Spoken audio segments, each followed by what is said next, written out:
நடிகர் விஜய் தனது கட்சியின் கொடியை அறிமுகம் செய்ததை வரவேற்பதாக மத்திய இணையமைச்சர் எல் முருகன் தெரிவித்துள்ளார். நாகர்கோவிலில் செய்தியாளர்களிடம் பேசிய அவர், இலங்கை கடற்படையால் கைது செய்யப்படும் தமிழக மீனவர்களை மீட்க மத்திய அரசு உடனடி நடவடிக்கை எடுத்து வருவதாக கூறினார். அதிமுகவிற்கு எதிர்க்கட்சி அந்தஸ்தை கொடுத்ததே பாஜக தான் என குறிப்பிட்ட அவர், ஜனநாயக நாட்டில் யார் வேண்டுமானாலும் கட்சி தொடங்கலாம் என்றும் நடிகர் விஜய் கட்சியின் கொடியை அறிமுகம் செய்ததை வரவேற்பதாகவும் தெரிவித்தார்.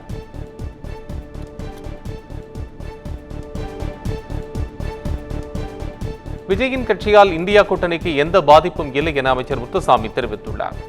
ஈரோடு மாநகராட்சி பகுதியில் மழை காலங்களில் ஓடை பகுதியில் வசிக்கும் மக்கள் பாதுகாப்பை உறுதிப்படுத்தும் வகையில் 30 கிலோமீட்டர் தூரமுள்ள 8 ஓடைகளை தூர்வாரி சுத்தம் செய்யும் பணிகளை அமைச்சர் முத்துசாமி தொடங்கி வைத்தார்.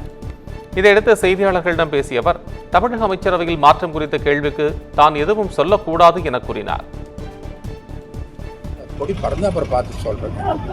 இல்ல கொடி பறக்காதுங்கிறீங்களா? இல்ல அப்படி சொல்லல, யாரையும் நாங்க டிஸ்கரேஜ் பண்ணல. கொடியை சொன்னீங்க, அது பறந்த உடனே பார்த்துட்டு சொல்றோம்னு. ஏங்க ஒருத்தர் கொச்சியை ஆரம்பிக்கிறாரு, ஒரு கொடியை அறிமுகப்படுத்துறாரு, அதுல என்ன நான் சொல்றது? இல்ல நான் பார்க்கல, சரியா பார்க்கல. கொடி இருந்தா எனக்கு நல்லதான் எழுதியிருக்காரு. அப்புறம் என்ன? ஏங்க இது எவ்வளவு வலுவானது, எவ்வளவோ பாதிப்பெல்லாம் பார்த்து அதில் எல்லாம் வெற்றி பெற்று வந்தது தான் இந்த கூட்டணி. அதனால் இது ஒரு பெரிய பிரச்சனை அல்ல. அவரை நாங்கள் டிஸ்கரேஜ் பண்ணல, நாங்கள் எங்களை வலுவா. கிருஷ்ணகிரியில் பள்ளி மாணவியை பாலியல் வன்கொடுமை செய்த போலி என்சிசி பயிற்சியாளர் சிவராமன் மீது மேலும் ஒரு போக்சோ வழக்கு பதிவு செய்யப்பட்டுள்ளது. கிருஷ்ணகிரி மாவட்டம் பர்கூர் அருகே உள்ள தனியார் பள்ளியில் போலியான என்சிசி முகாம் நடத்தியை மாணவிகளுக்கு பாலியல் தொல்லை கொடுத்ததாக என்சிசி பயிற்சியாளர் சிவராமன் உட்பட 11 பேர் போக்சோ சட்டத்தின் கீழ் கைது செய்யப்பட்டுள்ளனர். இதில் என்சிசி பயிற்சியாளர் சிவராமன் கந்திக்குப்பத்தில் உள்ள பள்ளியிலும் இதேபோல் போலி என்சிசி முகாம் நடத்தி மாணவிகளுக்கு பாலியல் தொல்லை கொடுத்ததாக புகார் எழுந்தது. இந்த புகாரின் பேரில் சிவராமன் மீது மேலும் ஒரு போக்சோ வழக்கு பதிவு செய்யப்பட்டுள்ளது. திருவள்ளூர் மாவட்டம் வழுதலமேடு கிராமத்தில் பட்டியலினத்தவரை கோயிலில் வழிபாடு செய்ய விடாமல் தடுத்தவர்கள் மீது உரிய நடவடிக்கை எடுக்க வேண்டும் என்று விடுதலை சிறுத்தைகள் கட்சித் தலைவர் தொல் திருமாவளவன் தெரிவித்துள்ளார். எட்டியம்மன் கோயில் திருவிழா கடந்த 9ஆம் தேதி நடந்தபோது பட்டியலின மக்களை வழிபாடு செய்ய விடாமல் தடுத்த விவகாரத்தில் காவல்துறை மற்றும் வருவாய்த்துறையினர் கோயிலுக்கு சீல் வைத்தனர். மேலும் ஊராட்சி மன்ற தலைவர் உட்பட 7 பேர் மீது வழக்கு மட்டும் பதிவு செய்யப்பட்டிருந்தது. இந்த நிலையில் கும்மிடிப்பூண்டியில் நிகழ்ச்சி ஒன்றில் பங்கேற்க வந்த திருமாவளவனிடம் செய்தியாளர்களிடம் பேசுகையில் இதுகுறித்து பட்டியலின மக்களை கோயிலில் வழிபாடு செய்ய வைக்க வேண்டும் என அவர் அப்போது வலியுறுத்தினார்.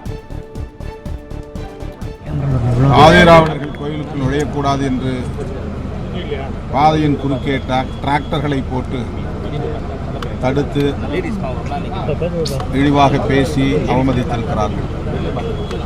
அவர்கள் மீது வழக்கு பதிவு செய்யப்பட்டிருக்கிறதே தவிர ஒருவர் மீது கூட நடவடிக்கை இல்லை.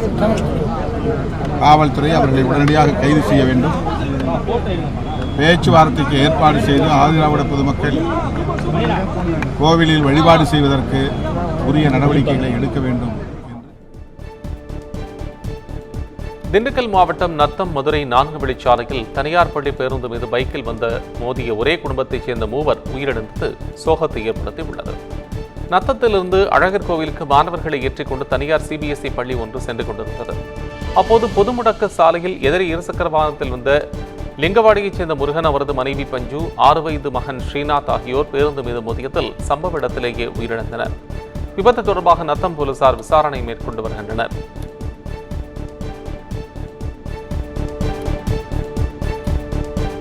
தமிழகம் முழுவதும் நடைபெறும் பாலியல் வன்கொடுமைகளை தடுக்க தவறிய திமுக அரசை கண்டித்து தஞ்சை மாவட்டம் உரத்தநாடு, பாப்பாநாடு பகுதிகளில் அதிமுகவினர் கண்டன ஆர்ப்பாட்டத்தில் ஈடுபட்டனர். தமிழகத்தில் கஞ்சா, கொலை, கொள்ளைகளை கட்டுக்குள் கொண்டு வராத திமுக அரசை கண்டித்தும் பாப்பாநாடு பகுதியில் நடைபெற்ற கூட்டு பாலியல் வன்கொடுமைக்கு கண்டனம் தெரிவித்தும் போராட்டத்தில் ஈடுபட்டவர்கள் முழக்கங்களை எழுப்பினர். கூட்டு பாலியல் வன்கொடுமையில் ஈடுபட்ட அனைவரையும் கைது செய்ய வேண்டும், பாதிக்கப்பட்ட பெண்ணுக்கு உரிய நிவாரணம் வழங்க வேண்டும் எனவும் அவர்கள் கோரிக்கை வைத்தனர்.